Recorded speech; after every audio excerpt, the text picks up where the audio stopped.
വാസ്തവത്തിൽ ഈ ട്രംപിനെ കൊണ്ട് വലിയ ശല്യമായിരിക്കുകയാണ് കേട്ടോ. ഈ മനുഷ്യൻ എവിടെയെങ്കിലും ഒന്ന് ഉറച്ച് നിൽക്കണ്ടേ? അങ്ങേരുടെ ഒരു താരിഫുണ്ട്, താരിഫ്. നാട്ടിലെല്ലാം താരിഫ് എന്ന് പറഞ്ഞ് ഇയാളങ്ങോട്ട് പേടിപ്പിക്കുകയാണ്. ഇന്ത്യക്ക് 25% താരിഫ് എന്ന് പറഞ്ഞു. ശരി, 25 എങ്കിൽ 25, എന്താണെന്ന് വെച്ചാൽ തീർക്കരുതോ അങ്ങ്? ഇല്ല, ഓഗസ്റ്റ് 25 മറ്റോ ഡൽഹിയിൽ വീണ്ടും താരിഫ് ചർച്ച. ഇതെന്ത് ചർച്ച? 25% മൂപ്പര് തീരുമാനിച്ചല്ലോ, അതങ്ങോട്ട് ചുമത്തിയിട്ട് ബിസിനസ് നടക്കുന്നിടത്തോളം നടന്നില്ലെങ്കിൽ നടന്നില്ല. നമുക്ക് പേടിക്കാനൊന്നുമില്ല. കാര്യം എന്താണെന്ന് വെച്ചാൽ നമ്മുടെ കാരണവർ ഇത് മുൻകൂട്ടി മനസ്സിലാക്കിയിട്ട് നാടെങ്ങും നടന്ന് ടൈപ്പ് ഉണ്ടാക്കിയിട്ടുണ്ട്. അതുകൊണ്ട് നമ്മളെ അങ്ങ് അമേരിക്ക തോൽപ്പിച്ച് കളയാം എന്നൊന്നും വിചാരിക്കേണ്ട. പിന്നെ കുറച്ച് നാശനഷ്ടമൊക്കെ ഉണ്ടാവും. അല്ല, ഒരുത്തിനിങ്ങനെ പ്രാന്ത് പിടിച്ച പോലെ താരിഫ് എന്ന് പറഞ്ഞ് നടന്നു കഴിഞ്ഞാൽ ആ മാർക്കറ്റിൽ അതിൻ്റെതായ ദോഷങ്ങളൊക്കെ ഉണ്ടാകും. അമേരിക്കയ്ക്ക് നഷ്ടം ഉണ്ടാകുന്നില്ലേ? ഉണ്ടാകുന്നുണ്ട്. ഇയാൾക്ക് കാര്യം എന്താണെന്ന് വെച്ചാൽ അമേരിക്കയിൽ നിന്ന് ഈ മറ്റേ ഇല്ലീഗൽ ഇമിഗ്രൻസിനെ നാടെടുത്തും എന്നൊക്കെ പറഞ്ഞിട്ട് അത് കുറച്ചൊക്കെ പുള്ളി മുന്നോട്ട് കൊണ്ടുപോയിട്ടുണ്ട്. അതിൻ്റെ ഒരു ഗുഡ് വില്ലൊക്കെ ഉണ്ട് പുള്ളിക്ക്. അതിൻ്റെ പുറത്താണ് പുള്ളി ഈ കളിയൊക്കെ കളിക്കുന്നത്. ശരി, കളിച്ചോട്ടെ. ഇത് ഇന്ത്യയുടെ നേർക്ക് ഈ ദേഷ്യപ്പെട്ടിട്ട് കാര്യമൊന്നുമില്ല. റഷ്യയിൽ നിന്ന് എണ്ണ മേടിക്കുന്നു. ഇതാണ് പുള്ളിയുടെ ഒരു 25%. അല്ല, അതിൻ്റെ പുറത്ത് പെനാൽറ്റിയും കൂടെ അടിക്കും. റഷ്യയിൽ നിന്ന് എണ്ണ മേടിക്കുന്നു, ആയുധം മേടിക്കുന്നു. പിന്നെ എവിടുന്ന് മേടിക്കണം? ഇങ്ങേര് തരുമോ? ഇങ്ങേര് ഒരു F-35 തരാമെന്ന് പറഞ്ഞു. ആ സാധനത്തിൻ്റെ കാര്യം നമ്മൾ പലതവണ ചർച്ച ചെയ്തിട്ടുള്ള സംഗതിയാണ്. F-35 ആ ഇരുമ്പും കൂട് ഇവിടെ തിരുവനന്തപുരത്ത് കൊണ്ട് ഒന്ന് ഇറക്കിയിട്ട് പിന്നെ അത് കയറി പോണില്ല. അവസാനം 40 ദിവസമോ മറ്റോ കിടന്ന് അവിടെ തല്ലിക്കൂട്ടി ഒരു കണക്കിന് അത് പറത്തിക്കൊണ്ട് പോയി. അത് പിന്നെ എവിടെ പോയി ആർക്കും അറിയാമല്ല. അപ്പോൾ അന്ന് തന്നെ നമ്മുടെ കാരണവരുണ്ടല്ലോ, മോദി ഇംഗ്ലണ്ടിൽ കീർ സ്റ്റാമർ, അവരുടെ പ്രധാനമന്ത്രി, അങ്ങനെ വിളിച്ചു ചോദിച്ചു, ചേട്ടാ F-35 നമുക്ക് അമേരിക്ക തരാമെന്ന് പറഞ്ഞിട്ടുണ്ട്, എന്ത് ചെയ്യണം, മേടിക്കണോ? പുള്ളി പറഞ്ഞു, മേടിക്കല്ലേ എൻ്റെ പൊന്നെ, ആ പണ്ടാരം നിങ്ങൾ മേടിച്ചിട്ട് നിങ്ങൾക്ക് അനക്കാൻ പറ്റില്ല. അത് ഷെഡിൽ കിടന്ന് മഴയും വെയിലും കൊണ്ട് തുരുമ്പായിട്ട് പോകും സാധനം. അല്ല, അപ്പോൾ പിന്നെ ചേട്ടൻ മേടിച്ചത് എന്തിനാ? ഞാൻ നാറ്റോയുടെ അതിൻ്റെ കണ്ടീഷനിൽ മേടിച്ചല്ലേ പറ്റുള്ളൂ. അയാൾ കുറേ സാധനം എല്ലാവരുടെയും തലയിൽ നാറ്റോ എന്ന് പറഞ്ഞിട്ട് എല്ലാവരുടെയും തലയിൽ കൊട്ടും. ഇതിനൊക്കെ ഞങ്ങൾ കാശ് മുടക്കിയാൽ ഞങ്ങൾക്ക് നിർവാഹമില്ല. നാറ്റോ എന്നുള്ള ചട്ടക്കൂട്ടിനകത്തായി പോയില്ലേ. അതുകൊണ്ട് ഞാൻ പറഞ്ഞു, ഒന്ന് പുറത്തെങ്കിലും പറഞ്ഞു വെക്കല്ല കേട്ടോ. ഞാൻ പുറത്തൊന്നും പറയുന്നില്ല, ഞാൻ ചേട്ടനോടൊരു അഭിപ്രായം ചോദിച്ചതാണ്. ഉയ്യോ, ആ സാധനം മേടിച്ച് തലയിൽ വയ്ക്കല്ലേ. വേറെ എന്തെങ്കിലും നിങ്ങൾക്ക് ഇപ്പോൾ ഉള്ള വിമാനമൊക്കെ ഉണ്ട്, റഫാൽ, അതൊക്കെ സ്മാർട്ട് വിമാനങ്ങളാണ്. അതൊക്കെ കൊണ്ട് അത് ഇച്ചിരി കൂടെ മേടിച്ചോ. പിന്നെ റഷ്യ നിങ്ങൾക്ക് തരാമെന്ന് പറഞ്ഞ Su-57 അതൊക്കെ മതി ചേട്ടാ. ഞാനോ ഈ അധോഗതിയായി. നിങ്ങൾ ഇതിനകത്ത് കിടന്ന് വെറുതെ വിഷമിക്കേണ്ട. പിന്നെ നമ്മൾ തമ്മിലൊരു ഫ്രീ ട്രേഡ് എഗ്രിമെൻറ്റും ഉണ്ട്. ഇംഗ്ലണ്ടും നമ്മളും തമ്മിൽ കഴിഞ്ഞ മാസം തന്നെ ഒരു ഫ്രീ ട്രേഡ് എഗ്രിമെൻറ്റ് സൈൻ ചെയ്തു. അപ്പോൾ അങ്ങനെ വ്യവസായം കച്ചവടമൊക്കെ ഭംഗിയായിട്ട് നടക്കും. ബാക്കി ഈ പറഞ്ഞ യുദ്ധവിമാനമൊന്നും മേടിക്കേണ്ടെന്ന്. ശരി എന്ന് പറഞ്ഞിട്ട് മോദി കഴിഞ്ഞ ജൂലൈ 30 മെസ്സേജ് അയച്ചു ട്രംപിന്. F-35 ഓഫറൊക്കെ കൊള്ളാം, പക്ഷേ ഞങ്ങൾക്കത് വേണ്ട. ഈ പണിക്കെൻ്റെ പണിയൊക്കെ കൊള്ളാം, നാളെ മുതൽ വരണ്ടെന്ന് പറഞ്ഞ പോലെ ഈ സാധനം ഞങ്ങൾക്ക് വേണ്ടെന്ന് പറഞ്ഞു. 25% താരിഫ് ഓഗസ്റ്റ് 1 മുതൽ. മോദിയാണോ ആദ്യം മെസ്സേജ് അയച്ചത് അതോ ട്രംപാണോ അയച്ചതെന്ന് സംശയമുള്ളൂ. 30-നും 31-നുമായിട്ടാണ് ഇത് രണ്ടും നടക്കുന്നത്. ഈ F-35 എടുക്കില്ല എന്ന് പറഞ്ഞതാണ് മൂപ്പർക്ക് കലി കയറാൻ കാരണം. മൂപ്പരിങ്ങനെ പറഞ്ഞുകൊണ്ട് നടക്കുകയാണല്ലോ, ഇന്ത്യ പാകിസ്ഥാൻ യുദ്ധം നിർത്തിയത് ഞാനാണ്, ഇറാൻ ഇസ്രായേൽ യുദ്ധം നിർത്തിയത് ഞാനാണ്, പിന്നെ കംബോഡിയ പിന്നെ തായ്ലൻഡ് യുദ്ധം നിർത്തിച്ചത് ഞാനാണ്. ഇതെല്ലാം പോട്ടെ, വക്കച്ചനും മാത്തച്ചനും തമ്മിലുള്ള വേലിത്തർക്കം തീർത്തത് ഞാനാണ്. അതുകൊണ്ട് എനിക്ക് നോബൽ സമ്മാനം കിട്ടണം. ഞാനിത് വെറുതെ പറയുന്നതല്ല.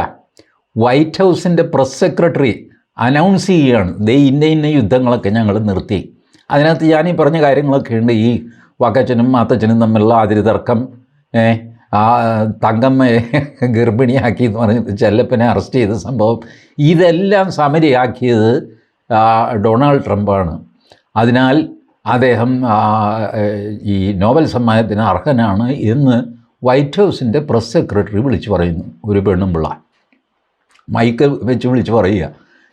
ഇതൊക്കെ യൂട്യൂബിൽ നിങ്ങളൊക്കെ കണ്ടു കാണും. ഇവരിത് പറഞ്ഞു. എന്നിട്ട് പറഞ്ഞു പാകിസ്ഥാൻ പിന്നെ ഏതോ സ്ഥാനമൊക്കെ ഉണ്ട്, ഈ സ്ഥാനങ്ങളെല്ലാം ചേർന്നിട്ട് നോബൽ പീസ് പ്രൈസ് കമ്മിറ്റിയോട് പറഞ്ഞിട്ടുണ്ട് ഇത്തവണത്തെ സമ്മാനം ട്രംപിന് കൊടുക്കണമെന്നൊക്കെ. കൊടുക്കുകയോ മേടിക്കുകയോ എന്താണെന്ന് വെച്ചാൽ ചെയ്തു. ഇത് ആർക്ക് വേണോ ഇപ്പം ഈ സാധനം, നോബൽ സമ്മാനം? ഇത് മഹാത്മാഗാന്ധിക്ക് സമാധാനത്തിനുള്ള നോബൽ സമ്മാനം കൊടുത്തിട്ടില്ല, അറിയാമോ? സത്യമാണല്ല. ഇത് അതേസമയം യാസർ അരാഫത്തിന് കൊടുക്കുകയും ചെയ്തു. ഇതാണ് നോബൽ സമ്മാനം. യാസർ അരാഫത്തിന് സമാധാനത്തിനുള്ള സമ്മാനം കൊടുത്ത ആൾക്കാരാണ് നോബൽ അതിൻ്റെ ചുമതലക്കാർ. ഇങ്ങനെയൊക്കെയുള്ള കലാപരിപാടികൾ, ഇതൊന്നും നമുക്ക് വിരോധമില്ല. എന്താണെന്ന് വെച്ചാൽ ചെയ്തോ.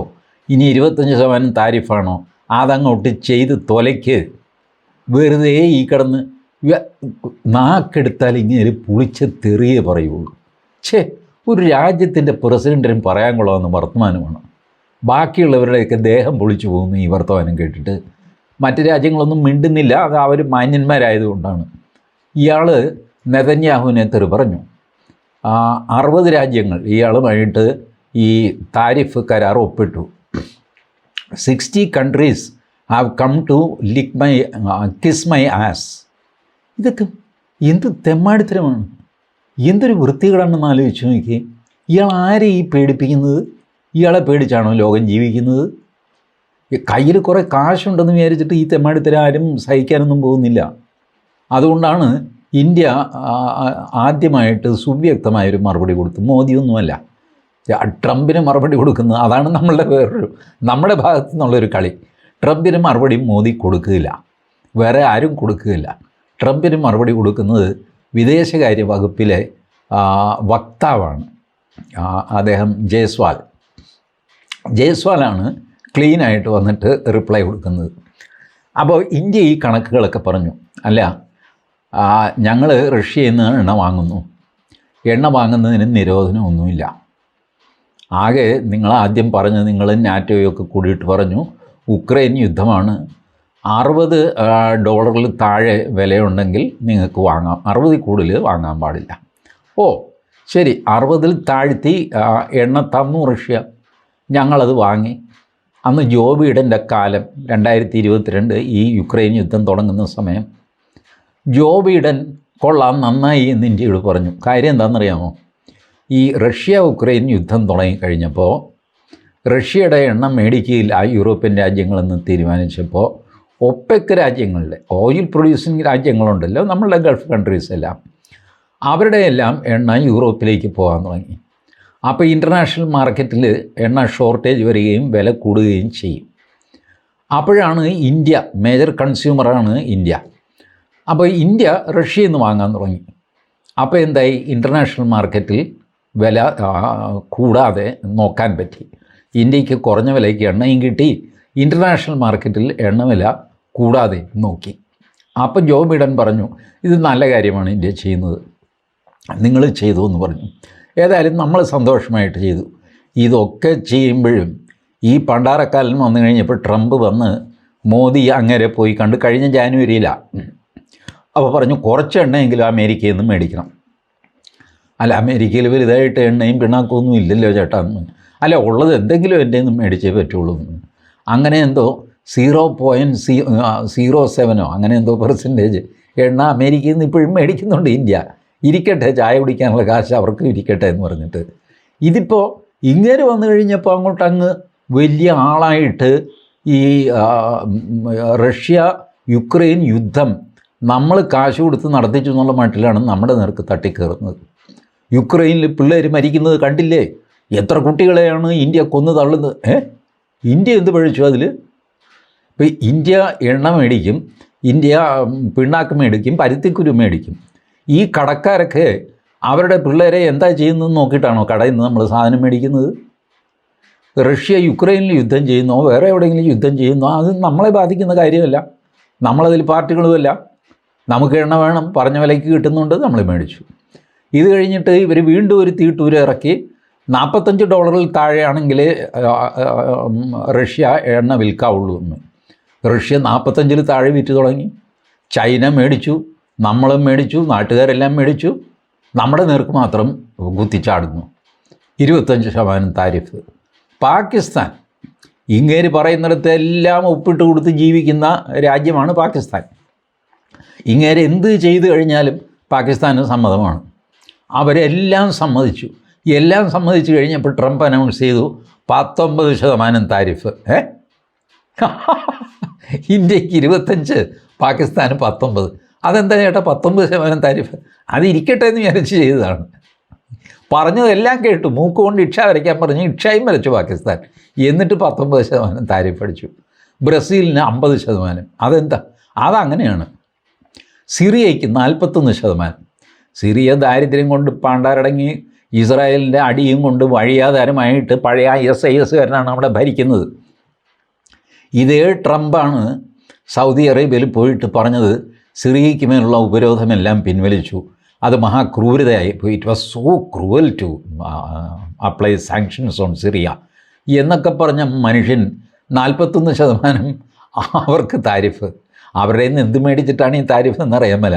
പാകിസ്ഥാനിൽ നിന്ന് എന്ത് കിട്ടുമെന്ന് വിചാരിച്ചാണ് താരിഫ് എന്ന് പുള്ളി ഒരു പ്രഖ്യാപനം അങ്ങ് നടത്തി. പാകിസ്ഥാനിൽ ഞാൻ എണ്ണ കുഴിച്ചെടുക്കും. പാകിസ്ഥാൻ അങ്ങ് സന്തോഷം കൊണ്ട് മാതി മറന്നുപോയി. ഈ എണ്ണ എവിടെയാണെന്ന് ആർക്കും അറിയാൻ മേല. ഏതായാലും കുഴിച്ചെടുക്കുമെന്ന് പറഞ്ഞു. അപ്പോൾ ഇപ്പോൾ ആൾക്കാർ പറഞ്ഞപ്പോൾ അമേരിക്ക പറഞ്ഞതല്ലേ, അപ്പോൾ കാണും എണ്ണ എവിടെയെങ്കിലും ഈ കാവേരി ബേസിൻ എന്ന് പറയുന്ന പോലെ സിന്ധു ബേസിൻ എന്ന് പറഞ്ഞിട്ട് അറബിക്കടലിൽ എവിടെയെങ്കിലും പാകിസ്ഥാൻ്റെ അരികു പറ്റി എണ്ണ നിക്ഷേപം അത് അമേരിക്ക കണ്ടുപിടിക്കും. അതെടുത്തിട്ട് പാകിസ്ഥാൻ വേറൊരു ഗൾഫായിട്ട് മാറും. ഇങ്ങനെയൊക്കെ സ്വപ്നങ്ങളൊക്കെ കാണാൻ തുടങ്ങി. അല്ലേ, പിറ്റേ ദിവസം അവിടെ നിന്ന് ടാങ്കർ നിറച്ചു വിടാൻ തുടങ്ങി അമേരിക്കയിൽ നിന്ന്. എണ്ണ പാകിസ്ഥാനിൽ കണ്ടുപിടിക്കുന്നവരെ പാകിസ്ഥാനുള്ള എണ്ണ അമേരിക്ക തരും, അത് പറഞ്ഞ വിലയ്ക്ക് മേടിച്ചോളണം എന്ന് പറഞ്ഞു. പാകിസ്ഥാനിലേക്ക് ഇവിടുന്ന് എണ്ണ വരണമെങ്കിലുണ്ടല്ലോ അമേരിക്കയിൽ നിന്ന് 2.5 മാസം എടുക്കും. 2.5 മാസം ചുറ്റിക്കറങ്ങിയൊക്കെ എത്തണ്ടേ. അപ്പോൾ 2.5 മാസം കഴിഞ്ഞ് ഒക്ടോബർ 15 ആകുമ്പോൾ ആദ്യത്തെ കപ്പൽ വരും, ആദ്യത്തെ ടാങ്കർ. പാകിസ്ഥാൻ്റെ തലയിലേക്ക് എണ്ണ ചൊരിയാൻ പോവാണ് അമേരിക്ക, അവർ പറഞ്ഞ കാശിന്. ഇതൊക്കെയാണ് അമേരിക്കയെ വിശ്വസിച്ച് നടന്നുള്ള കാര്യം. അപ്പോൾ പെട്ടെന്നൊരു ബഹളം, 250% താരിഫ് അടിക്കുന്നു. ഈ ഫാർമ കമ്പനികൾക്കാണത്. ഫാർമ പ്രോഡക്ട്സിനെല്ലാം മരുന്നുകൾ, ജനറിക് മരുന്നുകളൊക്കെ ഏകദേശം 47%, അമേരിക്കയ്ക്ക് വേണ്ടതിൻ്റെ 47% കൊടുക്കുന്നത് ഇന്ത്യയാണ്. അപ്പോൾ അതിൽ 200% അടിക്കും, 250% അടിക്കും എന്നൊക്കെ പറഞ്ഞ് വാർത്ത വന്നു. ഞാനിത് അന്വേഷിച്ച് നോക്കി. വെറുതെ അയാൾ ബഹളം വയ്ക്കുന്നു പറഞ്ഞ് നമ്മൾ ബഹളം വയ്ക്കരുതല്ല. അപ്പോൾ സത്യാവസ്ഥ എന്താണെന്ന് വെച്ചാൽ പുള്ളി പറഞ്ഞു, നിങ്ങൾ മോട്ടോർ സൈക്കിളിന് 100%, കാറിന് 200% ഒക്കെ താരിഫ് അടിക്കുന്ന ആൾക്കാരാണ്. അതുകൊണ്ട് ഞാൻ ലോകമെല്ലായിടത്തും ഫാർമ കമ്പനികൾക്ക് 200% താരിഫ് അടിക്കാൻ ആലോചിക്കുന്നേ ഉള്ളൂ പുള്ളി. ഇതിപ്പോൾ നാളെ നേരം വെളുപ്പിക്കുമ്പോഴത്തേക്ക് ചിലപ്പോൾ ആലോചന മാറിയിട്ട് വേറെ എന്തെങ്കിലും ആയിട്ട് മാറിയെന്ന് വരാം. അത്ര പെട്ടെന്നാണ് ഇപ്പോൾ സിറ്റുവേഷൻ മാറിക്കൊണ്ടിരിക്കുന്നത്. ഇതനുസരിച്ച് ഷെയർ മാർക്കറ്റ്, ആദ്യമൊക്കെ ഷെയർ മാർക്കറ്റ് തുള്ളുമായിരുന്നു, ഇപ്പോൾ ഷെയർ മാർക്കറ്റ് തുള്ളുന്നില്ല. ഈ കാരണവരിങ്ങനെ ഓരോന്നൊക്കെ പറയുമെന്ന് മാർക്കറ്റിനറിയാം. അതുകൊണ്ട് ആളുകൾ കൂളായിട്ട് അവരുടെ കച്ചവടം സംഗതിയൊക്കെ നടക്കുന്നു. ഇങ്ങനത്തെ സ്ഥിതിയാണ്.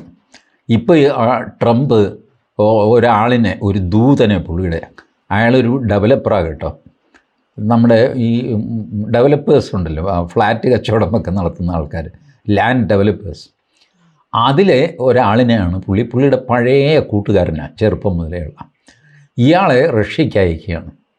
ഇദ്ദേഹത്തിൻ്റെ ആവശ്യം എന്താണെന്ന് വെച്ച് കഴിഞ്ഞാൽ ഓഗസ്റ്റ് 8 യുക്രൈനുമായിട്ടുള്ള യുദ്ധം നിർത്തണം. നടക്കുന്ന കാര്യമല്ല. ഇന്നിപ്പോൾ തീയതി എത്ര? 2 ദിവസത്തിനുള്ളിൽ യുദ്ധം നിർത്തിക്കണമെന്ന് പറഞ്ഞിട്ട് ഇങ്ങേര് ഡിപ്ലോമാറ്റും അല്ല, ഒരു കുന്തവും അല്ല, ട്രംപിൻ്റെ പഴയ ഒരു കൂട്ടുകാരനാണ്. അങ്ങേര് ഇസ്രായേലിനോട് സംസാരിച്ചിട്ടുണ്ട്, അങ്ങനെ ചെയ്തിട്ട് ഇങ്ങനെ ചെയ്തിട്ടുണ്ട്, ആളുമിടുക്കനാണെന്നൊക്കെയാണ് പറയുന്നത്. എന്തും ആയിക്കോട്ടെ, അയാൾ റഷ്യയിൽ പോകുന്നു.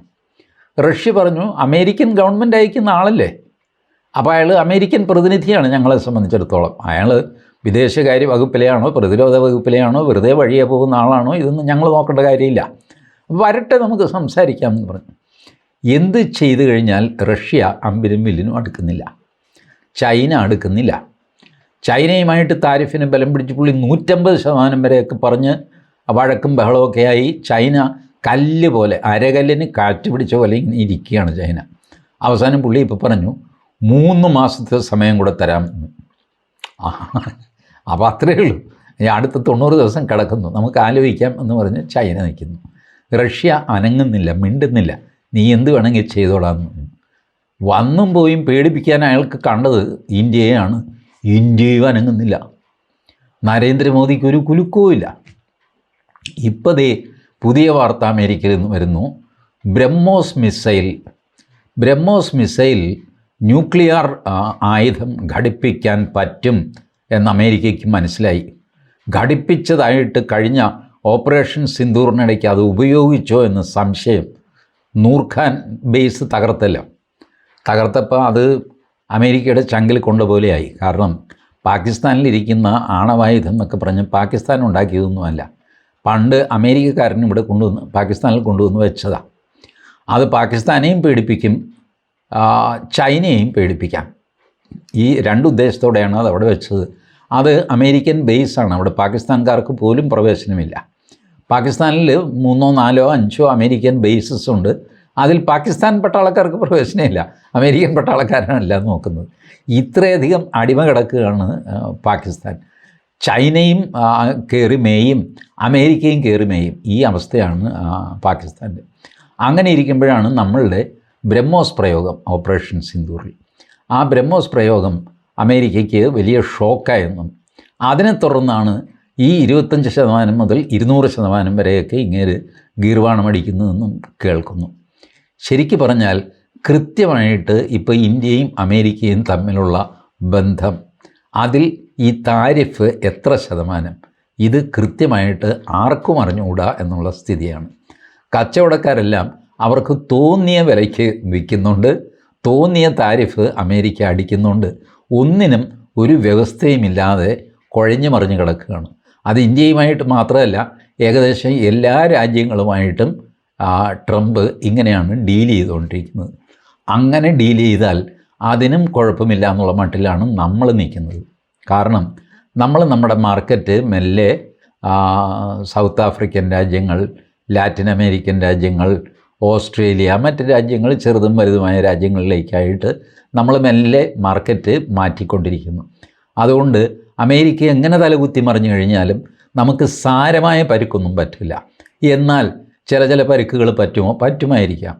ഈ ഹാർലി ഡേവിഡ്സൺ മോട്ടോർ സൈക്കിളൊക്കെ അത് ഒരു പട്ടിയും മേടിക്കുന്നില്ല.